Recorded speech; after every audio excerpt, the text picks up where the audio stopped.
ಈ ಒಂದು ಬ್ರಾಸ್ಲೆಟ್ ಹಲವಾರು ರೀತಿಯಲ್ಲಿ ಮಲ್ಟಿಪಲ್ ವರ್ಕ್ಸ್ನ ಮಾಡುತ್ತೆ ಮನುಷ್ಯನ ದೇಹದಲ್ಲಿ. ಉದಾಹರಣೆಗೆ ನಾನು ನಿಮ್ಮ ಉದಾಹರಣೆ ಸಮೇತ ಹೇಳ್ತೀನಿ. ಈಗ ನೋಡಿರಿ, ನೀವು ಏನಾದರೂ ಹಿಂದಿನ ಕಾಲದಲ್ಲಿ ಒಂದು 40 ವರ್ಷ 30 ವರ್ಷ ಈಗಲೂ ಇದ್ದಾರೆ, ನೀವು ಡಾಕ್ಟರ್ಸ್ ಹತ್ರ ಹೋದರೆ ಮೊದಲು ಅವ್ರು ನಿಮ್ಮ ನಾಡಿ ನೋಡ್ತಾ ಇದ್ರು. ಓಕೆ, ಈಗ ಮಷಿನ್ಗಳು ಬಂದಿದ್ದಾವೆ, ಅದೆಲ್ಲ ಸೆಕೆಂಡ್ರಿ, ಸ್ಕ್ಯಾನು ಗೀನು ಎಲ್ಲ ಮಾಡ್ತಾರೆ, ಬ್ಲಡ್ ಟೆಸ್ಟ್ ಮಾಡ್ತಾರೆ.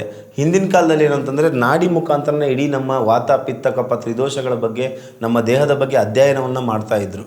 ಓಕೆ, ಸೊ ಆ ಒಂದು ಪದ್ಧತಿ ಯಾಕಿತ್ತು ಅಂತಂದರೆ, ಆ ಒಂದು ಪದ್ಧತಿಯಿಂದ ಏನು ಉಪಯೋಗ ಆಗ್ತಾಯಿತ್ತು, ಅವ್ರಿಗೇನು ಇನ್ಫಾರ್ಮೇಷನ್ ತಿಳಿತಿತ್ತು ಅಂದರೆ, ನಮ್ಮ ದೇಹದಲ್ಲಿ ನಡೀತಕ್ಕಂಥ ಸಕಲ ಕ್ರಿಯೆಗಳು ಕೂಡ ಇಲ್ಲಿ ಮಾನಿಟರ್ ಮಾಡ್ಬೋದು ನಾವು.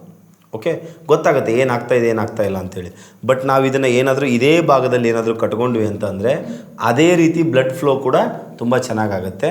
ಸೊ ಚೆನ್ನಾಗಾಗೋದ್ರ ಜೊತೆಗೆ ನಮಗೆ ಬರ್ತಕ್ಕಂಥ ಹಲವಾರು ಕಾಯಿಲೆಗಳು, ಉದಾಹರಣೆಗೆ BP ಆಗಿರ್ಬೋದು, ಥೈರಾಯ್ಡ್ ಆಗಿರ್ಬೋದು, ಶುಗರ್ ಆಗಿರ್ಬೋದು, ಅಲರ್ಜಿ ಆಗಿರ್ಬೋದು, ಮೈಗ್ರೀನ್ ಆಗಿರ್ಬೋದು, ಗ್ಯಾಂಗ್ರೀನ್ ಆಗಿರ್ಬೋದು, ಸೋರಿಯಾಸಿಸ್ ಆಗಿರ್ಬೋದು, ಹಲವಾರು ಕಾಯಿಲೆಗಳಿಗೆ ಇದೊಂದು ರಾಮಬಾಣದಂತೆ ಕೆಲಸ ಮಾಡುತ್ತೆ. ಉಪಯೋಗಿಸಿದ ತಕ್ಷಣ ರಿಸಲ್ಟ್ ಗೊತ್ತಾಗುತ್ತೆ. ಉದಾಹರಣೆಗೆ ನಿಮ್ಗೆ ನಿದ್ದೆ ಬರ್ತಾ ಇಲ್ಲ ಅಂತ ಅಂದ್ಕೊಳ್ಳಿ. ಓಕೆ, ಒಂದು ತೆಳುವಾದ ಬಟ್ಟೆ ತೊಗೊಳ್ಳಿ. ಬಟ್ಟೆಯಲ್ಲಿ ಇದನ್ನು ಏನು ಮಾಡಿರಿ ಅಂತಂದರೆ ಹಣೆಗೆ ಇಟ್ಕೊಂಡು ಏನು ಮಾಡಬೇಕು ಅಂತಂದ್ರೆ ಒಂದು ಬಟ್ಟೆನ ಕಟ್ಕೋಬೇಕು. ಓಕೆ, ಸೊ ಅವಾಗ ಏನಾಗುತ್ತೆ ಅಂದರೆ ಒಂದು ಅರ್ಧ ಗಂಟೆ 1 ಗಂಟೆ ನೀವು ಮೊಬೈಲ್ ನೋಡುವಂಥ ಟೈಮಲ್ಲಿ 5 ನಿಮಿಷ ಮಲಗಿದ ತಕ್ಷಣ, ಬೆಡ್ಡಲ್ಲಿ ಮಲಗಿದ ತಕ್ಷಣ ನಿದ್ದೆ ಬರೋಕ್ಕೆ ಸ್ಟಾರ್ಟ್ ಆಗುತ್ತೆ. ಓಕೆ, ಇದರಿಂದ ಬರ್ತಕ್ಕಂಥ ಎಫೆಕ್ಟ್ ಅದು. ಅದಾದಮೇಲೆ ಎರಡನೇದೇನು ಅಂತಂದರೆ, ಮೊಬೈಲ್ನ ಜಾಸ್ತಿ ಯೂಸ್ ಮಾಡ್ತಾಯಿದ್ರೆ ಅದರಿಂದ ರೇಡಿಯೇಷನ್ ಎಫೆಕ್ಟ್ ಕೂಡ ಆಗ್ತಾ ಇರುತ್ತೆ. ಇದನ್ನು ನೀವು ಕೈಯಲ್ಲಿ ಏನಾದರೂ ಹಾಕ್ಕೊಳ್ಳೋದ್ರಿಂದ ರೇಡಿಯೇಷನ್ ಎಫೆಕ್ಟ್ನಿಂದನೂ ದೂರ ಇರ್ಬೋದು. ಈಗ ನೋಡಿರಿ, ನಾನು ಹಾಕ್ಕೊಂಡಿದ್ದೀನಿ. ಓಕೆ, ಈಗ ನೋಡಿರಿ, ಇದು ಯಾವಾಗಲೂ ನನ್ನ ಕೈಯಲ್ಲೇ ಇರುತ್ತೆ, ನೀವು ಅಬ್ಸರ್ವ್ ಕೂಡ ಮಾಡಿರ್ಬೋದು. ಸೊ ಆ ಥರ ನಮಗೆ ಹಲವಾರು ಸಮಸ್ಯೆಗಳಿಂದ ದೂರ ಇರಲಿಕ್ಕೆ ಒಂದು ಬಯೋಮ್ಯಾಗ್ನೆಟಿಕ್ ಬ್ರಾಸ್ಲೆಟ್ ಕೆಲಸ ಮಾಡುತ್ತೆ. ಇದು ಚಿನ್ನದ ಬ್ರಾಸ್ಲೆಟ್ ಅಲ್ಲ, ನಾವು ಮಾತಾಡ್ತಾ ಇರೋದು ಮ್ಯಾಗ್ನೆಟಿಕ್ ಬ್ರಾಸ್ಲೆಟ್ ಬಗ್ಗೆ. ಸರ್, ಇದನ್ನು ಹೇಗೆ ಯೂಸ್ ಮಾಡೋದು? ಮೇಡಮ್, ಇದು ತುಂಬ ಸಿಂಪಲ್.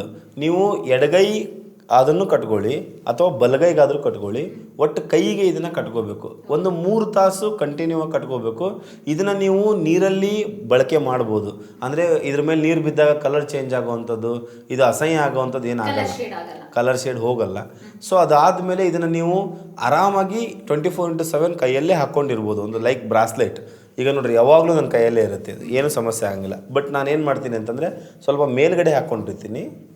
ಓಕೆ, ಅಡ್ಜಸ್ಟೇಬಲ್, ನಮ್ಗೆ ಹೇಗೆ ಬೇಕೋ ಹಾಗೆ ಅಡ್ಜಸ್ಟ್ ಮಾಡ್ಕೋಬೋದು.